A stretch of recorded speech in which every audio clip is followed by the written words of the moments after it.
Hello, welcome to competitive cracker. എൻ്റെ പേര് എബിൻ മാത്യു. നമ്മുടെ UGC നെറ്റ് എക്സാമിന് ഇനി വളരെ ചുരുങ്ങിയ ദിവസമാണ് നമ്മുടെ മുമ്പിലുള്ളത്, അല്ലേ? അപ്പോൾ ഇനി നമ്മൾ എങ്ങനെയാണ് പരീക്ഷയ്ക്ക് വേണ്ടി തയ്യാറെടുക്കേണ്ടത്? പ്രത്യേകിച്ചും നമ്മുടെ ഏറ്റവും പ്രധാനപ്പെട്ട പേപ്പറായിട്ടുള്ള ഫസ്റ്റ് പേപ്പർ അല്ലെങ്കിൽ ജനറൽ പേപ്പറിന് ഏത് രീതിയിലാണ് നമ്മൾ തയ്യാറെടുക്കേണ്ടത്?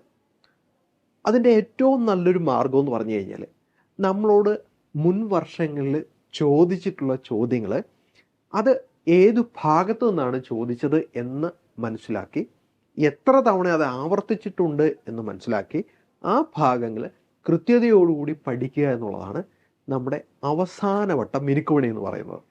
ഓക്കെ, അപ്പോൾ ഇന്ന് നമ്മൾ നോക്കാനായിട്ട് പോകുന്നത് അങ്ങനെ ചില ചോദ്യങ്ങളാണ്. നിരന്തരമായിട്ട് നമുക്ക് പരീക്ഷയ്ക്ക് നമ്മളെ ചോദ്യങ്ങളുടെ ചിലപ്പോൾ ഒന്ന് കുഴച്ച് കളയുന്ന ചില ചോദ്യങ്ങളുണ്ട്, അല്ലേ? അങ്ങനെയുള്ള ചില ചോദ്യങ്ങൾ നമുക്കൊന്ന് വളരെ വേഗത്തിൽ നോക്കാം. Important MCQs.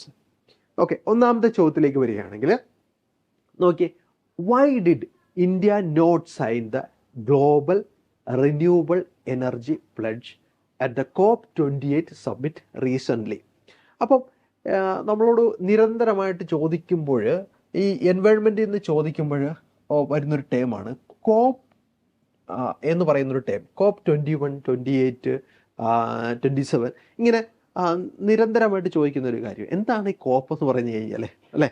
യെസ്, എന്താണ്? Conference of parties. അതായത് UN-ൻ്റെ നേതൃത്വത്തിൽ നമ്മൾക്ക് ഒരു നിലവിൽ വന്നിരിക്കുന്ന ഒരു എഗ്രിമെൻ്റാണ്, രാജ്യങ്ങൾ തമ്മിൽ ഉള്ള ഒരു എഗ്രിമെൻ്റാണ്. അപ്പോൾ ഈ എഗ്രിമെൻറ്റിൻ്റെ അടിസ്ഥാനത്തിൽ നമ്മുടെ എൻവയോൺമെൻറ്റിനെ, നമ്മുടെ പരിസ്ഥിതിയെ പ്രൊട്ടക്റ്റ് ചെയ്യാനായിട്ടുള്ള ഒരുപാട് തീരുമാനങ്ങൾ എടുത്തിട്ടുണ്ട്. ആ തീരുമാനങ്ങളിൽ ഒപ്പുവെച്ചിട്ടുള്ള രാഷ്ട്രങ്ങളാണ്, അവരെ വിളിക്കുന്ന പേരാണ് കോപ്പ്, കോൺഫറൻസ് ഓഫ് പാർട്ടീസ്. അത് ഓരോ തവണകളായിട്ട് നടക്കുന്നുണ്ട്. 1, 2, 3 അങ്ങനെ വരുന്ന ഒരു സീരീസ് ഓഫ് സബ്മിറ്റുകളുണ്ട്. അപ്പോൾ അതിൻ്റെ നമ്പറാണ്, എത്രാമത്തെ സബ്മിറ്റ് എന്ന് സൂചിപ്പിക്കുന്നതിനാണ് ഈ കോപ്പ് എന്ന് പറയുന്ന ആ ടേമിന് ശേഷം ഒരു ഡിജിറ്റും കൂടെ നമുക്ക് കാണാനായിട്ട് സാധിക്കുന്നത്. ഓക്കെ, അപ്പോൾ ഇവിടെ COP28 സബ്മിറ്റിൽ, റീസെൻ്റായിട്ട് നടന്നിട്ടുള്ള COP28 സബ്മിറ്റിൽ എന്തുകൊണ്ടാണ് India did not sign the global renewable energy pledge? ഇപ്പോൾ റിന്യൂവബിൾ എനർജി പ്ലഡ്ജിൻ്റെ കാര്യത്തിൽ നമ്മളൊരു ഒപ്പുവെച്ചിട്ടില്ല. ഇന്ത്യ. എന്താണ് കാര്യം എന്നാണ് ചോദിച്ചിരിക്കുന്നത്. Option A development concerns, option B lack of resources, option C political disagreement, option D technological limitations. എന്താണ് ഇന്ത്യ ഇതിൽ ഒപ്പുവെക്കാനായിട്ട് മടിച്ച കാര്യം? ഉത്തരത്തിലേക്ക് വരുവാണെങ്കിൽ നിങ്ങൾ തീർച്ചയായിട്ടും ഉത്തരം മാർക്ക് ചെയ്യാനായിട്ട് ശ്രമിക്കുക, വീഡിയോ പോസ് ചെയ്തിട്ട്, കേട്ടോ. ഓക്കെ, എന്തായിരിക്കും ഇതിൻ്റെ ഉത്തരമായിട്ട് വരുന്നത്? ഓപ്ഷൻ എ ആണ്. എന്താണ്? ഡെവലപ്മെൻറ്റ് കൺസേൺസ് ആണ്. അപ്പോൾ ഇന്ത്യയെ സംബന്ധിച്ചിടത്തോളം എന്താണ്, ഒരു ത്വരിതഗതിയിൽ വികസിച്ചുകൊണ്ടിരിക്കുന്ന ഒരു രാജ്യമാണ്, അല്ലെ? ഒരു വികസ്വര രാഷ്ട്രമാണ്, ഡെവലപ്പിംഗ് നേഷനാണ്. അപ്പം നമുക്ക് പെട്ടെന്ന് ഒരു റിന്യൂവബിൾ എനർജി എഗ്രിമെൻറ്റിൽ സൈൻ ചെയ്യുക എന്ന് പറഞ്ഞു കഴിഞ്ഞാൽ ഒരു പക്ഷേ നമ്മുടെ ആ ഡെവലപ്മെൻറ്റ് തടസ്സപ്പെട്ടു പോകാനായിട്ടുള്ള സാധ്യതയുണ്ട്. അതാണ് പ്രധാനപ്പെട്ട കാര്യം. അപ്പോൾ നമുക്ക് നോക്കാം അതിൻ്റെ ഒരു ഡിസ്ക്രിപ്ഷൻ എങ്ങനെയാണെന്നുള്ളത്. India has decline to sign on to a global renewable energy pledge launch at COP28 climate submit. എവിടെയാണ് നടന്നത് കേട്ടോ? അടുത്തൊരു ആൻസറാണ്, ദുബായിലാണ് COP28 സബ്മിറ്റ് ലാസ്റ്റ് നടന്നത്. The pledge commits 118 nations to triple installed renewable energy capacity globally by 2030. 118 രാജ്യങ്ങൾ എന്ത് ചെയ്തിട്ടുണ്ട്? ഇതിൽ സൈൻ ചെയ്തിട്ടുണ്ട്. അപ്പോൾ അവർ സൈൻ ചെയ്ത പ്രകാരം 2030 എന്ത് ചെയ്യുകയാണ്? ഈ റിന്യൂവബിൾ എനർജി നമ്മൾ അത് ഇപ്പോൾ ഉപയോഗിക്കുന്നതിൻ്റെ 3 ഇരട്ടി വർദ്ധിപ്പിക്കാനായിട്ടാണ് തീരുമാനിച്ചിരിക്കുന്നത്. ഓക്കെ, അപ്പോൾ 2030 ഇത് ലക്ഷ്യം വെക്കുന്നത്. എങ്ങനെയാണ്? ട്രിപ്പിളിങ്. അപ്പോൾ 3 ഇരട്ടി വർദ്ധിപ്പിക്കുക എന്നുള്ളതാണ്. ഓക്കെ, റിന്യൂവബിൾ എനർജിയുടെ ഉപയോഗം. ഓക്കെ, അപ്പം ഹൗവർ ഇന്ത്യ, ഏതൊക്കെ രാജ്യങ്ങളാണ് ഇതിനകത്ത് സൈൻ ഇരുന്നത് എന്നാണ്. India opted out along with China, Saudi Arabia, Russia and Iran. അപ്പോൾ ഈ രാജ്യങ്ങളൊക്കെ വികസനത്തിൻ്റെ പാതയിൽ അല്ലെങ്കിൽ വികസിച്ചുകൊണ്ടിരിക്കുന്ന രാജ്യങ്ങളാണ്, അല്ലേ? അപ്പോൾ അതുകൊണ്ട് തന്നെ പെട്ടെന്ന് നമ്മളൊരു റിന്യൂവബിൾ എനർജി എഗ്രിമെൻറ്റ് സൈൻ ചെയ്ത് കഴിഞ്ഞാൽ നിലവിൽ ഉപയോഗിക്കുന്ന എനർജി സോഴ്സുകൾ നമ്മൾ കുറയ്ക്കേണ്ടതായിട്ട് വരും. അത് നമ്മുടെ ഡെവലപ്മെൻറ്റിനെ പ്രതികൂലമായിട്ട് ബാധിക്കും. അതുകൊണ്ടാണ് ഇന്ത്യ അതിനകത്ത് സൈൻ ചെയ്യാതിരുന്നത്. അപ്പോൾ ഏതൊക്കെ രാജ്യങ്ങളും കൂടെ സൈൻ ചെയ്തില്ല എന്നുള്ളത് നോക്കാം. ഇനി India remains committed to its own national renewable energy targets. പക്ഷേ ഇന്ത്യ ഒരു കാര്യം ഉറപ്പ് പറഞ്ഞു, ഞങ്ങൾ ഇന്ത്യയിൽ തന്നെ ചില തീരുമാനങ്ങൾ എടുത്തിട്ടുണ്ട്. റിന്യൂവബിൾ എനർജി എങ്ങനെ ഉപയോഗിക്കണം, ഏത് രീതിയിൽ അത് ഡെവലപ്പ് ചെയ്യണം, അതിൽ തീർച്ചയായിട്ടും ഞങ്ങൾ ഉറച്ചു നിൽക്കുമെന്നാണ് ഇന്ത്യയുടെ നിലപാട്. ഓക്കെ, അപ്പോൾ നല്ലൊരു ചോദ്യമായിരുന്നു അല്ലേ? ഓക്കെ, യെസ്, അതിൽ നിന്ന് വീണ്ടും ചോദ്യങ്ങൾ വരാനുള്ള സാധ്യത ഇനിയും കാണുന്നുണ്ട്. അടുത്ത ചോദ്യത്തിലേക്ക് വരുവാണെങ്കിൽ, അടുത്ത ചോദ്യത്തിലേക്ക് വരുന്നതിന് മുമ്പ് ഒന്ന് രണ്ട് കാര്യം കൂടെ നമുക്ക് ആ ഒരു ടോപ്പിക്കിൽ നിന്ന് മനസ്സിലാക്കി പോകാം. Terms of this specific pledge which could potentially hurt development. നമ്മൾ പറഞ്ഞു India aims to have 50% non fossil fuel installed electronic capacity by 2030. Okay, അപ്പോൾ നമ്മൾക്കൊരു ലക്ഷ്യമുണ്ട്. എന്താണ് നമ്മുടെ ലക്ഷ്യം? 2030 നമ്മൾ നമ്മുടെ എനർജി ഉപഭോഗത്തിൽ 50% നമ്മൾ നോൺ ഫോസിൽ ഫ്യൂവൽസ് എന്ത് ചെയ്യും, നമ്മൾ ഉപയോഗിക്കാനായിട്ട് നമ്മളൊരു തീരുമാനം എടുത്തിട്ടുണ്ട്. നമ്മുടെ ലക്ഷ്യമായിട്ട് നമ്മൾ കണ്ടിട്ടുള്ള കാര്യമാണ്. അപ്പോൾ അതാണ് നമ്മുടെ സ്വന്തമായിട്ട് നമ്മൾ ഫിക്സ് ചെയ്തിരിക്കുന്ന ടാർഗറ്റ് എന്ന് പറഞ്ഞാൽ റിന്യൂവബിൾ എനർജിയുടെ കാര്യത്തിൽ. ഓക്കെ, അല്ലെങ്കിൽ ഫോസിൽ ഫ്യൂവൽസിൻ്റെ ഉപയോഗം കുറച്ചുകൊണ്ട് നമ്മൾ 50% നോൺ ഫോസിൽ ഫ്യൂവൽസ് അല്ലെങ്കിൽ റിന്യൂവബിൾ എനർജി സോഴ്സുകളെ നമ്മൾ 2030 ഉപയോഗിക്കാനായിട്ടാണ് നമ്മുടെ ലക്ഷ്യം. ഓക്കെ, ഇനി അടുത്തത് COP29 എവിടെയാണ്? അസർബൈജാനാണ് ഈ വർഷം നടന്നത്. COP29 Azerbaijan 2024. ഇനി 2025 നടക്കുന്ന COP30 എവിടെയാണ്? COP30 നടക്കാനായിട്ട് പോകുന്നത് ബ്രസീലിലാണ് കേട്ടോ. 2025 COP30 2025 ബ്രസീലിലാണ് നടക്കുന്നത് എന്നുള്ള കാര്യം കൂടെ ആ കൂട്ടത്തിൽ പഠിച്ചു പോവുക, ചോദിക്കാനുള്ള സാധ്യതയുണ്ട്. ഇനി അടുത്ത ചോദ്യത്തിലേക്ക് നമ്മൾ വരികയാണ്. Which 3 Indian cities have been recently nominated four wetland capacity accreditation under the Ramsar convention? Okay, അപ്പോൾ ഇന്ത്യയിൽ നിന്നുള്ള 3 സിറ്റികൾ റാംസർ കൺവെൻഷനിൽ എന്ത് ചെയ്തു? പേര് ചേർക്കപ്പെട്ടു. അത് ഏതൊക്കെയാണ് എന്നാണ് ചോദിച്ചിരിക്കുന്നത്. ഇൻഡോർ, ഭോപ്പാൽ, ജയ്പൂർ, ഇൻഡോർ, ഭോപ്പാൽ, ഉദയ്പൂർ, മുംബൈ, ഡൽഹി, ബാംഗ്ലൂർ, കൊൽക്കത്ത, ചെന്നൈ, അഹമ്മദാബാദ്. ഏതാണ് ഇതിൽ പേര് ചേർക്കപ്പെട്ട റാംസർ സൈറ്റുകൾ? അല്ലേ, നിരന്തരം വരുന്നൊരു ചോദ്യമാണ്. നമുക്ക് നോക്കാം എങ്ങനെയാണെന്നുള്ളത്. നോക്കിയേ, ഇതിന് ആൻസർ വരുന്നത് ഓപ്ഷൻ ബി ആണ് അല്ലേ. ഇൻഡോർ, ഭോപ്പാൽ, ഉദയ്പൂർ, ഈ 3 സിറ്റികളാണ് ഇന്ത്യയിൽ നിന്ന് റീസെൻ്റായിട്ട് നമ്മൾ റാംസർ കൺവെൻഷനിലേക്ക് പേര് ചേർക്കപ്പെട്ട 3 സ്ഥലങ്ങൾ. ഓക്കെ, അപ്പോൾ ഈ റാംസർ കൺവെൻഷനുമായിട്ട് ബന്ധപ്പെട്ടുള്ള ചില പ്രധാനപ്പെട്ട പോയിന്റുകൾ നമുക്കൊന്ന് മനസ്സിലാക്കിയിരിക്കേണ്ടതായിട്ടുണ്ട്. നോക്കാം. നോക്കിയേ, the Ramsar convention on wetlands is an intergovernmental treaty that aims to conserve wetlands and their resources. Okay, അപ്പം ഇതൊരു ഇന്റർ ഗവൺമെന്റൽ ട്രീറ്റിയാണ് കേട്ടോ. പല രാജ്യങ്ങൾ ഇതിനകത്ത് സൈൻ ചെയ്തിട്ടുണ്ട്. അതാണ് ഇന്റർ ഗവൺമെന്റൽ എന്ന് പറയുന്നത്. ഓക്കെ, അപ്പോൾ വെറ്റ്ലാൻഡുകളെ സംരക്ഷിക്കുക എന്നുള്ളതാണ് റാംസർ കൺവെൻഷന്റെ ലക്ഷ്യം. Okay, the treaty aims to conserve wetlands and the resources. വെറ്റ്ലാൻഡും അതുമായിട്ട് ബന്ധപ്പെട്ടിട്ടുള്ള റിസോഴ്സുകളെ നമ്മൾ സംരക്ഷിക്കുക എന്നുള്ളതാണ് ഇതിൻ്റെ ലക്ഷ്യം. The convention was signed in 1971. 1971 ഇത് എവിടെ വെച്ച് സൈൻ ചെയ്യുന്നത്? ഇറാൻ ടൗൺ ആയിട്ടുള്ള റാംസറിൽ വെച്ചാണ് ഇത് സൈൻ ചെയ്യുന്നത്. അതുകൊണ്ടാണ് ഇത് റാംസർ കൺവെൻഷൻ എന്ന് അറിയപ്പെടുന്നത്. പക്ഷേ ഇത് നിലവിൽ വന്നത് 1975 മാത്രമായിരുന്നു.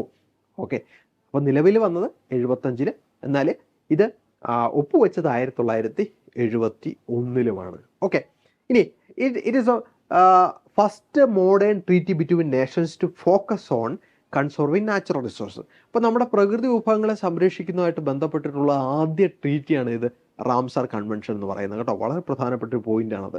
ഇനി as of August 2024 there are 85 Ramsar sites in India.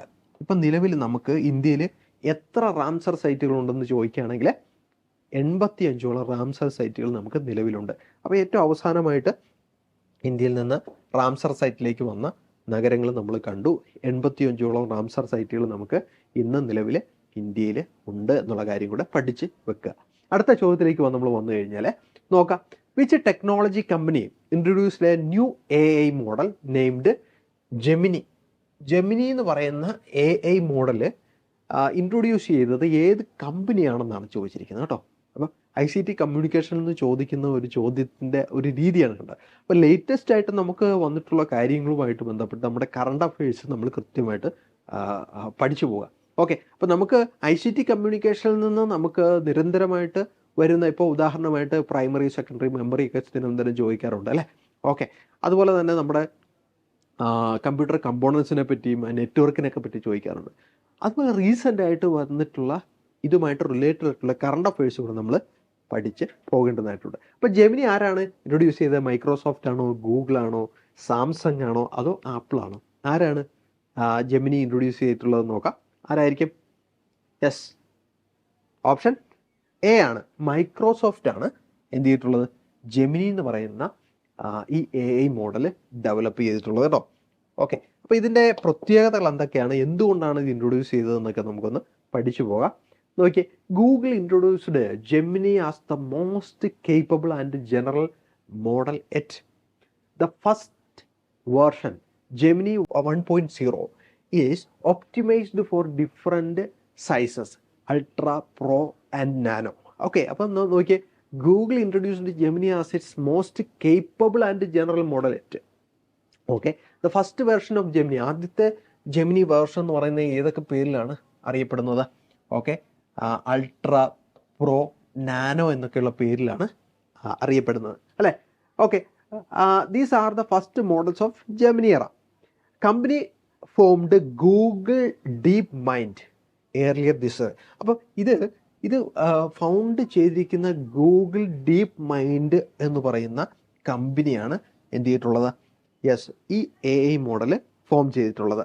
Okay, yes, അപ്പോൾ ഇത് ശരിക്കും ഒരു ChatGPT എന്ന് പറയുന്ന പുതിയ AI ടെക്നോളജിയെ അതുമായിട്ട് മത്സരിക്കാനായിട്ട് ഇൻട്രൊഡ്യൂസ് ചെയ്തിട്ടുള്ളൊരു AI മോഡലാണ് എന്നുള്ള കാര്യം കൂടെ നിങ്ങൾ മനസ്സിലാക്കിയിരിക്കുക. ഇപ്പോൾ ChatGPT എന്താണെന്നുള്ളത് ഇപ്പോൾ എല്ലാവർക്കും അറിയാമല്ലേ. ഒരുപാട് ഉപകാരങ്ങളും അതുപോലെ തന്നെ പ്രശ്നങ്ങളും ഈ AI ടെക്നോളജിയായിട്ട് ബന്ധപ്പെട്ട് ഇപ്പോൾ നടക്കുന്നുണ്ട്. ഉദാഹരണമായിട്ട് കുട്ടികളോടൊരു നിങ്ങൾ നാളെ വരുമ്പോൾ ഒരു നോട്ട് എന്തെങ്കിലും ഒരു വിഷയത്തെപ്പറ്റി തയ്യാറാക്കിക്കൊണ്ട് വരണമെന്ന് പറഞ്ഞു കഴിഞ്ഞാൽ അവർ അറിയാവുന്ന കുട്ടികളാണെങ്കിൽ നേരെ ChatGPT കയറിയിട്ട് ആ ടോപ്പിക്ക് കൊടുക്കും, ഇത്ര വേർഡ്സിലുള്ള ഒരു ആൻസർ വേണമെന്ന് പറയും. അത്രയും ആൻസർ എന്ത് ചെയ്യും, കൃത്യമായിട്ടുള്ള ആൻസർ അതിനകത്ത് ഉണ്ടാകും. പക്ഷെ അതുകൊണ്ടുള്ള പ്രശ്നം എന്താണ്?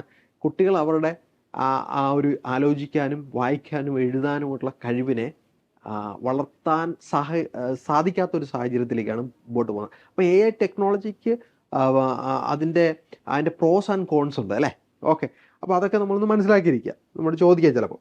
അപ്പം ഇവിടെ നോക്കിയാൽ, Sam Altman co founded open AI, the company that created ChatGPT and was it CEO. അപ്പം സാം ഓൾട്ട്മാൻ ആണ്, yes, he's A co founder of ChatGPT found ചെയ്യുന്നതിൻ്റെ ഒരു പ്രധാനപ്പെട്ട ഒരു കോ ഫൗണ്ടറാണ് സാം ആൾട്ട്മാൻ എന്നുള്ള കാര്യം ഓർത്തിരിക്കുക. അപ്പോൾ ChatGPTയെ കൗണ്ടർ ചെയ്യാനായിട്ട് മൈക്രോസോഫ്റ്റ് ഇറക്കിയ ഒരു പ്രധാനപ്പെട്ട AI മോഡലാണ് ജെമിനി എന്നുള്ള കാര്യം ഓർത്തിരിക്കുക. അടുത്തൊരു ചോദ്യത്തിലേക്കാണ് നമ്മൾ വരുന്നത്.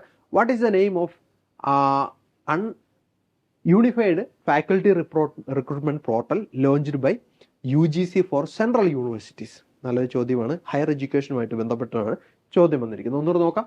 What is the name of unified faculty recruitment portal launched by UGC for central universities? CU connect, CU Chan, CU recruit, CU talent. ഏതായിരിക്കും അതിൻ്റെ ആൻസർ വരാനുള്ള സാധ്യത? എവിടെയെങ്കിലും കേട്ടിട്ടുണ്ടോ എന്നുള്ളത് ഒന്ന് വളരെ വേഗത്തിൽ ഓർത്ത് നോക്കുക. ആൻസർ അറിയാമെങ്കിലും കൃത്യമായിട്ട് മാർക്ക് ചെയ്യുക. ഓക്കെ, ഏതാണ് ആൻസർ? B ആണ്, CU Chan ആണ് കേട്ടോ, CU Chan ആണ്. യെസ്, യൂണിഫൈഡ് ഫാക്കൽറ്റി റിക്രൂട്ട്മെൻറ്റ് പോർട്ടലാണ്, UGC ആണ് ലോഞ്ച് ചെയ്തിരിക്കുന്നത്. ഏത് യൂണിവേഴ്സിറ്റികൾക്ക്? സെൻട്രൽ യൂണിവേഴ്സിറ്റികൾക്കാണ്. ഓക്കെ, അപ്പോൾ അതിൻ്റെ പ്രത്യേകതകളൊന്നും നോക്കാം. The UGC has introduced a new platform to hire faculty members in central universities. ആ പോർട്ടലിൻ്റെ പേരാണ് എന്ത്? CU Chan എന്നുള്ളത് അല്ലേ. Will provide a consolidated list of job openings. അപ്പോൾ ഇതിൽ ജോബ് ഓപ്പണിങ്സിനെ പറ്റി ഇതിനകത്ത് കൃത്യമായിട്ട് പറഞ്ഞിരിക്കും. Across all 46 central university. അപ്പോൾ 46 സെൻട്രൽ യൂണിവേഴ്സിറ്റികളും നിലവിലുള്ള വേക്കൻസികൾ ഏതൊക്കെ വിഷയത്തിലാണ്, എവിടെയാണ് എന്നുള്ളത് കൃത്യമായിട്ട് എന്ത് ചെയ്യും, ഈ പോർട്ടലിനകത്ത് ഉണ്ടാകും. Okay, under the union ministry of education. Ministry of എഡ്യൂക്കേഷൻ്റെ കീഴിലാണ് സ്വാഭാവികമായിട്ടും ഇത് ഉള്ളത് അല്ലേ. The portal will also throw up real time data on vacancies. അപ്പോൾ നമുക്ക് കൃത്യമായിട്ട് ഇപ്പം നിലവിലുള്ള വേക്കൻസികൾ എത്രയാണെന്നുള്ളത് മനസ്സിലാക്കാനായിട്ട് സാധിക്കും. ആപ്ലിക്കേഷൻസ് അണ്ടർ കൺസിഡറേഷൻ, എത്രമാത്രം ആപ്ലിക്കേഷൻസ് ഇപ്പം നിലവിലുണ്ട്, നല്ല കാര്യമാണ് അല്ലേ. And whether the reservation policy is being followed or not. Reservation ഈ പറയുന്ന പ്രസ്തുത യൂണിവേഴ്സിറ്റിയിൽ കൃത്യമായിട്ട് ഫോളോ ചെയ്യുന്നുണ്ടോ ഇല്ലയോ എന്നുള്ളതൊക്കെ കൃത്യമായിട്ട് ഈ പോർട്ടലിലുണ്ട്. നല്ല കാര്യമാണ് അല്ലേ. ഓക്കെ, പ്രത്യേകിച്ച് നമുക്ക് UGC നെറ്റൊക്കെ എഴുതി പാസ്സായി നിൽക്കുന്നവരെയൊക്കെ സംബന്ധിച്ചിടത്തോളം, അതുപോലെ ഇനിയും നമ്മളെ പോലെ എഴുതി പാസ്സാകാനായിട്ട് തയ്യാറെടുക്കുന്നവർ അല്ലേ, ഓക്കെ, അവർക്കൊക്കെ ഒരു പോസിറ്റീവ് എനർജി നൽകുന്ന ഒരു കാര്യമാണ് CUChan എന്ന് പറയുന്ന ഈ ഒരു പോർട്ടൽ. ഓക്കെ, അപ്പോൾ അത് മനസ്സിലായെന്ന് വിചാരിക്കുന്നു. നമുക്ക് അടുത്ത ചോദ്യത്തിലേക്ക് വരാം. What is the primary cause of trachoma? Okay, ട്രാക്കോമയുടെ പ്രധാനപ്പെട്ട കാരണം എന്താണ് എന്നാണ് ചോദിച്ചിരിക്കുന്നത്. എന്താണ് ട്രാക്കോമ എന്നുള്ളത് നമുക്ക് മനസ്സിലാക്കാം. ഓക്കെ, ചാൽമിഡിയ ന്യൂമോണിയ, അതുപോലെ തന്നെ കാൽമിഡിയ ട്രാക്കോമാറ്റിസ്, എസ്ചെറിക്ക കോളി, അതുപോലെ തന്നെ സ്റ്റൈഫിൽകോക്കസ് ഔറസ്. ഇതെല്ലാം മെഡിക്കൽ ടേമുകളാണ് കേട്ടോ. ഓക്കെ, ഇതുപോലുള്ള ചോദ്യങ്ങൾ നമ്മൾ പ്രതീക്ഷിക്കുക. പക്ഷേ ഇതൊക്കെ നമ്മൾ എവിടെയെങ്കിലും പത്രത്തിൽ വായിച്ചു പോയിട്ടുള്ള കാര്യമായിരിക്കും, അല്ലെങ്കിൽ ന്യൂസിൽ കേട്ടിട്ടുള്ള കാര്യങ്ങളായിരിക്കും. അത് നമ്മളോട് ചോദിക്കുകയാണ്. യെസ്, എന്താണ് ട്രാക്കോമ എന്ന് നമുക്ക് നോക്കാം. അതിൻ്റെ ആൻസർ എന്തായിരിക്കും? ആൻസർ യെസ്, ട്രാക്കോമ എന്ന് പറയുന്നത് ഒരു bacterial infection of the eyes that can cause blindness ആണ് കേട്ടോ. ഓക്കെ, അപ്പോൾ ഇവിടെ ശരിക്കും നമുക്ക് ഇതിന് ആൻസറായിട്ട് വരുന്നത് ഓപ്ഷൻ എ ആണ് കേട്ടോ. കാൽമേഡിയ ന്യൂമോണിയ ആണ്. ഓക്കെ, അപ്പോൾ ഇത് എന്തുകൊണ്ടാണ് ഇത് വരുന്നത്? ട്രാക്കോമ എന്ന് പറയുന്നത് ഇറ്റ്സ് എ ബാക്ടീരിയൽ ഇൻഫെക്ഷൻ ആണ് കേട്ടോ. ഒരു ബാക്ടീരിയൽ ഇൻഫെക്ഷൻ ആണ് ഓഫ് ദ ഐസ്. കണ്ണിനാണ് ഇത് എന്ത് ചെയ്യുന്നത്, ബാധിക്കുന്നത്. That can cause blindness. അപ്പം നമുക്കത് ഈ രോഗം പിടിപെട്ട് കഴിഞ്ഞാൽ നമുക്ക് കാഴ്ച നഷ്ടപ്പെടും അല്ലേ. Caused by the bacterium chlamydia trachomatis. Okay, trachoma is spread through direct contact with the eyes or nose of an infected person. അപ്പോൾ ഇത് നമുക്ക് പകരുന്നത് എങ്ങനെയാണെന്ന് വെച്ച് കഴിഞ്ഞാൽ ഡയറക്റ്റ് കോണ്ടാക്റ്റ് വഴിയാണ് അല്ലേ. നമുക്ക് ഈ രോഗമുള്ള ആളുമായിട്ട് ബന്ധപ്പെടുമ്പോൾ അദ്ദേഹത്തിൻ്റെ കണ്ണിൽ നിന്നോ ഒക്കെ എന്തെങ്കിലും നമ്മുടെ ദേഹത്ത് പറ്റുകയോ അല്ലെങ്കിൽ ആ രീതിയിൽ അദ്ദേഹവുമായിട്ട് നമ്മൾ ഇടപെടുകയൊക്കെ ചെയ്യുകയാണെങ്കിൽ തീർച്ചയായിട്ടും ഈ രോഗം പകരാനായിട്ടുള്ള സാധ്യത വളരെ കൂടുതലാണ്. It is the world's leading case of infectious blindness ആണ്. അപ്പോൾ ലോകത്തിലെ ഏറ്റവും കൂടുതൽ ഇൻഫെക്ഷൻ മൂലം ബ്ലൈൻഡ്നെസ് ഉണ്ടാകുന്നത് ഈ ട്രാക്കോമ വഴിയാണ് എന്നുള്ള കാര്യം ഓർത്തിരിക്കുക. ഓക്കെ, വളരെ പ്രധാനപ്പെട്ട ഒരു കറണ്ട് ആയിട്ടുള്ള ഒരു ചോദ്യമായിരുന്നു അല്ലേ. ഓക്കെ, യെസ്, അടുത്ത ഒരു ചോദ്യം കൂടെ നമുക്ക് നോക്കാം. Which ministry launched Umang app? എന്താണ് ഉമംഗ് ആപ്പ് എന്നുള്ളത് നമുക്കൊന്ന് നോക്കാം. ഏത് മിനിസ്ട്രിയാണ് ഇത് ലോഞ്ച് ചെയ്തിട്ടുള്ളത്? മിനിസ്ട്രി ഓഫ് ഹോം അഫയേഴ്സ് ആണോ, ministry of electronics and information ആണോ, ministry of electronics and information technology MeitY അല്ലേ, ആൻഡ് അടുത്ത ഓപ്ഷൻസ് മിനിസ്ട്രി ഓഫ് ഫിനാൻസ് ആണോ, last option ministry of communication? ഇതിൽ ഏത് ഓപ്ഷനാണ് കൃത്യമായിട്ട് ഉള്ളത്? ഏത് മിനിസ്ട്രിയാണ് ഉമംഗ് ആപ്പ് ഇൻട്രൊഡ്യൂസ് ചെയ്തിട്ടുള്ളത് എന്നാണ് ചോദിച്ചിരിക്കുന്നത്. ഏതായിരിക്കും എന്നാണ് അതിൻ്റെ ഉത്തരം? ഓപ്ഷൻ യെസ്, ഓപ്ഷൻ ഏതാണ്? Ministry of electronics and information ടെക്നോളജിയാണ് എന്ത് ചെയ്തിട്ടുള്ളത്? യെസ്, ഉമംഗ് ആപ്പ് ഇൻട്രൊഡ്യൂസ് ചെയ്തിട്ടുള്ളത് കേട്ടോ. യെസ്, ഓപ്ഷൻ ബി ആണ് കൃത്യമായിട്ടുള്ള ആൻസർ. ഓപ്ഷൻ ബി ആണ്. ഓക്കെ, അപ്പോൾ അതിൻ്റെ പ്രത്യേകതകൾ എന്തൊക്കെയാണെന്ന് നമുക്കൊന്ന് നോക്കാം വേഗത്തിൽ. നോക്കിയേ, ഉമംഗ് എന്ന് പറഞ്ഞു കഴിഞ്ഞാൽ എന്താണ്? Unified mobile application for new age governance ആണ് കേട്ടോ. അത് നിങ്ങൾ കൃത്യമായിട്ട് മനസ്സിലാക്കിയിരിക്കണം ഉമംഗ് എന്താണെന്നുള്ളത്. Unified mobile application for new age governance. അപ്പോൾ ഇവിടെ this app launched by ministry of electronics and information technology MeitY and the national e governance division NEGD. അതൊക്കെ ഒന്നും അതിൻ്റെ അബ്രീവിയേഷൻസ് കാര്യങ്ങളൊക്കെ ഒന്ന് മനസ്സിലാക്കി പഠിച്ചു പോകേണ്ടതാണ് കേട്ടോ. ഇറ്റ് എയിംസ് ടു, ഇത് എൻ്റെ ലക്ഷ്യം എന്താണ്? It aims to provide Indian citizens with access to wide range of government services on a single platform. അപ്പോൾ ഇവിടെ സാധാരണക്കാരായിട്ടുള്ള ആൾക്കാർക്ക് ഗവൺമെൻറ് ഒരുപാട് സർവീസുകൾ പ്രൊവൈഡ് ചെയ്യുന്നുണ്ടല്ലേ അല്ലേ. അപ്പോൾ നമുക്ക് സ്റ്റേറ്റ് ഗവൺമെൻറ് സെൻട്രൽ ഗവൺമെൻറ്റുമായിട്ടുള്ള ഒരുപാട് സർവീസസുകളുണ്ട്. അപ്പോൾ അതിനെല്ലാം നമ്മൾ ചിലപ്പോൾ പല ഓഫീസുകളിലായിരിക്കും ചെല്ലേണ്ടിയിരുന്നത്. എന്നാൽ ഈ പോർട്ടൽ വഴി നമുക്ക് നേരിട്ട് എന്ത് ചെയ്യാം, ചില അപേക്ഷകൾ കൊടുക്കാം, ചില തിരുത്തലുകൾ വരുത്താം. ഇങ്ങനെയൊക്കെ ഉള്ള ഒരുപാട് കാര്യങ്ങൾ ഈ ഒരു ഒറ്റ പോർട്ടലിലൂടെ എന്ത് ചെയ്യാം, നമുക്ക് ചെയ്യാനായിട്ട് സാധിക്കും. ഓക്കെ, അപ്പോൾ ഇവിടെ കണ്ടോ, citizens with access to a wide range of government services on a single platform. അപ്പോൾ എന്തൊക്കെ സർവീസുകളാണ് എന്നുള്ളതും കൂടെ നമുക്കൊന്ന് നോക്കാം.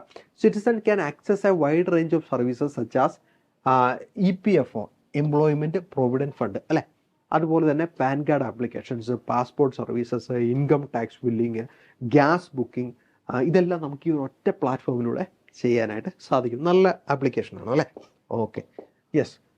അപ്പോൾ നമ്മുടെ പരീക്ഷയ്ക്ക് ഞാൻ തുടക്കത്തിൽ പറഞ്ഞ പോലെ തന്നെ വളരെ കുറച്ച് ദിവസങ്ങളാണ് നമ്മുടെ മുമ്പിലുള്ളത്. 30 ദിവസങ്ങളോളം മാത്രമാണ് നമുക്കുള്ളത്. അപ്പോൾ ഇനി നമുക്ക് പഠിച്ച് തയ്യാറെടുക്കാനായിട്ട് നല്ല ഒരു സ്ട്രാറ്റജി നമുക്ക് വേണം. മുൻ വർഷങ്ങളിൽ നമ്മളോട് ചോദിച്ചിട്ടുള്ള ചോദ്യങ്ങൾ, PYQs ഒക്കെ നമുക്ക് കൃത്യമായിട്ട് പഠിച്ചു പോകണം. അപ്പോൾ അതിനുവേണ്ടി നമുക്ക് UGC net kick start JRF എന്ന് പറയുന്ന നമ്മുടെ ക്ലാസ്സുകൾ നടക്കുന്നുണ്ട്. അപ്പോൾ ഇതിൽ ഏതൊക്കെ സബ്ജക്റ്റുകൾ നിങ്ങൾക്ക് പ്രൊവൈഡ് ചെയ്യുന്നുണ്ടോ എന്നറിയാൻ നിങ്ങൾക്ക് താല്പര്യം ഉണ്ടാവും. തീർച്ചയായിട്ടും നമുക്ക് നെറ്റ് ജനറൽ പേപ്പറിൻ്റെ ക്ലാസ്സുകളുണ്ട്. അതുപോലെ തന്നെ ഇംഗ്ലീഷ്, കൊമേഴ്സ്, എക്കണോമിക്സ്, മാനേജ്മെൻറ്റ്, കൂടാതെ CSIR ഫിസിക്സിൻ്റെ ക്ലാസ്സുകളും നമുക്ക് ഉണ്ട്. തീർച്ചയായിട്ടും നിങ്ങൾ ഈ കോഴ്സിൻ്റെ ഡീറ്റെയിൽസ് ഉടൻ തന്നെ നിങ്ങൾ വിളിച്ച് സംസാരിക്കുക, അന്വേഷിക്കുക. ഏറ്റവും വേഗത്തിൽ തന്നെ നിങ്ങൾ കോഴ്സിനെ ജോയിൻ ചെയ്യുക. കാരണം വളരെ കുറച്ച് സമയമാണ് നമുക്ക് ഉള്ളത്. അതുപോലെ തന്നെ മറ്റു കാര്യങ്ങൾ ഓർപ്പിക്കട്ടെ, നിങ്ങൾക്ക് ക്ലാസ്സുകൾ എടുക്കുന്നത് തീർച്ചയായിട്ടും വളരെ എക്സ്പീരിയൻസ്ഡ് ആയിട്ടുള്ള നെറ്റ് ക്വാളിഫൈഡ് ആയിട്ടുള്ള അധ്യാപകരാണ്. അതുകൊണ്ട് തന്നെ നിങ്ങൾക്ക് ആ ഒരു കാര്യത്തിൽ ടെൻഷൻ വേണ്ട. ഏറ്റവും നന്നായിട്ട് ക്ലാസ്സുകൾ കൈകാര്യം ചെയ്യുന്നതാണ്. കൂടാതെ നിങ്ങൾക്ക് PDF മെറ്റീരിയൽസ് അവൈലബിൾ ആണ്. റെക്കോർഡഡ് ലൈവ് സെക്ഷൻസ് ക്ലാസ്സുകളായിട്ടുണ്ടാകും. അവിടെ നിങ്ങൾക്ക് ഡൗട്ട്സ് ഒക്കെ ക്ലിയർ ചെയ്യാനായിട്ടുള്ള അവസരമുണ്ടാകും. കൂടാതെ നമുക്ക് വാട്സപ്പ്, ടെലിഗ്രാം ആക്ടിവിറ്റി ഗ്രൂപ്പുകളുണ്ട്. അതിൽ നിങ്ങൾക്ക് ക്വസ്റ്റ്യൻ പേപ്പറുകൾ വർക്കൗട്ട് ചെയ്യാനൊക്കെയുള്ള സമയം നിങ്ങൾക്ക് ലഭിക്കുന്നതായിരിക്കും. കൂടാതെ നമ്മുടെ പ്രീവിയസ് ഇയർ ക്വസ്റ്റ്യൻസ് നമ്മൾ ഡിസ്കസ് ചെയ്യും. അങ്ങനെ ഒരുപാട് പ്രത്യേകതകൾ ഈ ബാച്ചിനുണ്ട്. തീർച്ചയായിട്ടും നിങ്ങളെല്ലാവരും ഈ ബാച്ചിൻ്റെ ഡീറ്റെയിൽസ്, മറ്റു കാര്യങ്ങളെല്ലാം വിളിച്ചു ചോദിക്കുക. ഓക്കെ, അപ്പം ഇതുപോലെയുള്ള പ്രയോജനപ്പെടുന്ന വീഡിയോയുമായിട്ട് ഞാൻ നിങ്ങളുടെ മുമ്പിൽ ഇനിയും വരും. അപ്പം നിങ്ങൾ ആദ്യമായിട്ടാണ് ഈ വീഡിയോ കാണുന്നതെങ്കിൽ തീർച്ചയായിട്ടും നമ്മുടെ ചാനൽ സബ്സ്ക്രൈബ് ചെയ്യുന്ന കാര്യം മറക്കരുത്. അതുപോലെ തന്നെ ഈ വീഡിയോ നിങ്ങൾക്ക് പ്രയോജനപ്പെടുന്നുണ്ടെങ്കിൽ നിങ്ങളുടെ സുഹൃത്തുക്കൾക്ക് ഷെയർ ചെയ്യാനും മറക്കരുത്. അപ്പോൾ ഓക്കെ, വീണ്ടും മറ്റൊരു വീഡിയോയുമായിട്ട് കാണാം. Thank you.